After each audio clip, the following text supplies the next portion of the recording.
أعوذ بالله السميع العليم من الشيطان اللعين الرجيم بسم الله الرحمن الرحيم al'ummar na faɗin duniya musamman mutanen da muke gabatarwa da aiki kamar Togo, Nigeria, Liberia, Libya, Saudi Arabia, Tanzania, Burkina Faso, Mali, South Africa da sauran ƙasashe. Da fatan mu da lafiya, da fatan waye gari lafiya. Insha Allah wannan makaranta ta mu ta mai turakar Yasin TV, Dali TV, Sirrin Mallaka TV, Da'irar Asirrai da sauran makarantun tamu masu albarka. Da farkon zuwan kai ne ka daure ka mu alamar subscribe sannan dan Allah a daure a yi share dan wannan sirri domin yan uwa musulmi su gani su amfana da wannan na faɗin duniya. Wannan sirri zazzafan sirrin mallakar zuciya ne, kana tare da masoyinka amma ya bijiro maka da abubuwa waɗanda yana nema ya rabu da kai ko kuma ya yaudare ka ko samtin haka, kai kuma daga kake son shi da aure, to gabatar da wannan sirri insha Allah za a samu nasara izinin ta'ala. A samu Allah karfi a rubuta wannan maliki yawmiddin din iyana.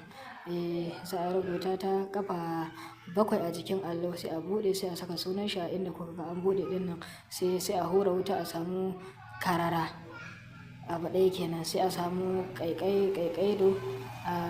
ƙaiƙaido wata ciyawa ce ƙaiƙaido, sannan a samu da gargasa, shi ta ma wani gero mai gashi a jikin su gargasa, sai a samu barkono dan minci guda 7 a hada a dake insha Allah. Ana barbada akan allon insha Allah. Ana wuridin malikin madina kullum ayi 1000, ayi yau, ayi gobe, ayi jibi bi iznillahi ta'ala. Da kanka zaka yi mana godiya, zaka tabbatar da asiri gaskiya ne, sirri gaskiya ne.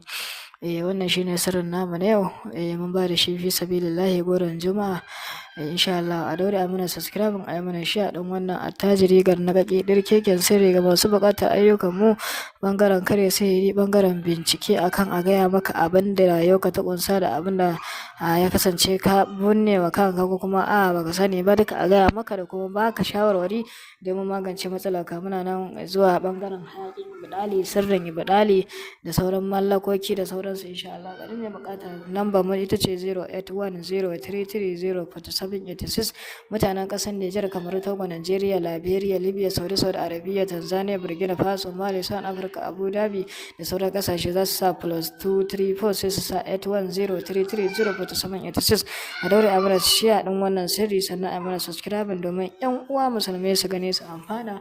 Al'ummar sun haɗin duniya abinda ba a gane ba za a iya tuntuɓar mai zuwa manhajar wasu domin samun ƙarin bayani insha Allah akan asirarin mu iznillahi ta'ala. Mutum zai iya mana magana a WhatsApp insha Allah domin ya samu ƙarin bayani. Muna ci gaba da ayyukan mu a koda yaushe, kuma a ko ina mutum yake za mu gabatar masa da aiki insha Allah. Wannan shine bi iznillah. Ga duk mai su bukata za su yi tuntuɓa mu insha Allah. A daure a mana subscribe, bayan ka danna subscribe ka zaɓi alamar all, kai mana like sannan dan Allah sai a daure a share din wannan sirri.